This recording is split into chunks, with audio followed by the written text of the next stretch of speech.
decide that it was now the right time? It was just when my dad passed away and this apartment was going to be going out of our family. My sister was going to be selling it, and I knew that I wanted to capture it. I wanted to film it for the memory of it, really. And it was COVID, it was 2020, and we weren't able to have a memorial for my dad. And so I was thinking, in terms of that, when you lose a parent, it's just such a heavy thing, and there's so many different feelings. So I felt like this film, I knew I wanted to make something that was about them. I didn't know it would evolve into what it did.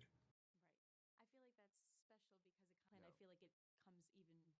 Yeah, I think any documentary, you have to find the story. And this was the first one I ever worked on, but it was so personal that it was kind of really wondering, like, what is going to resonate with people that I know resonates with me, but also with people who didn't know my parents.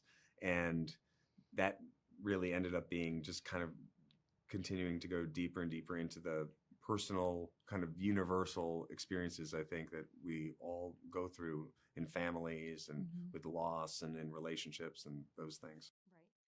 When you were starting, goal you have for yourself as a son?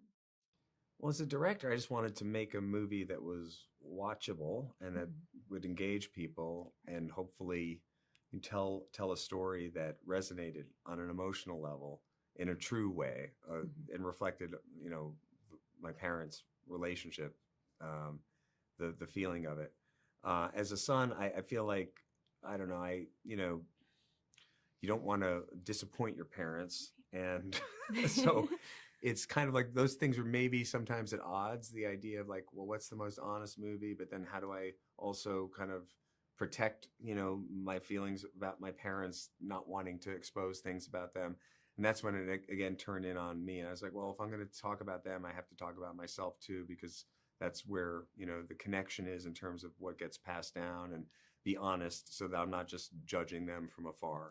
Right. And it adds more depth. And if That's the reality, And the tough thing is when your parents aren't there, you Mhm. have to kind of project as what they would think. Right, right.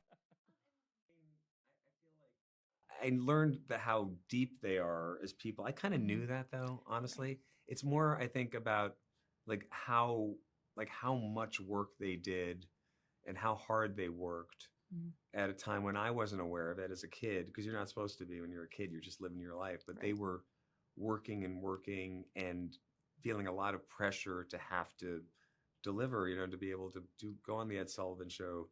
And every time you have to write a new sketch, and you have to, it has to go over, and 30 million people are watching it, and you have to Mhm. be invited back. And that's to like put food on the table for your family and to have a successful career and get other opportunities. So that a real appreciation of what they went through and what they did.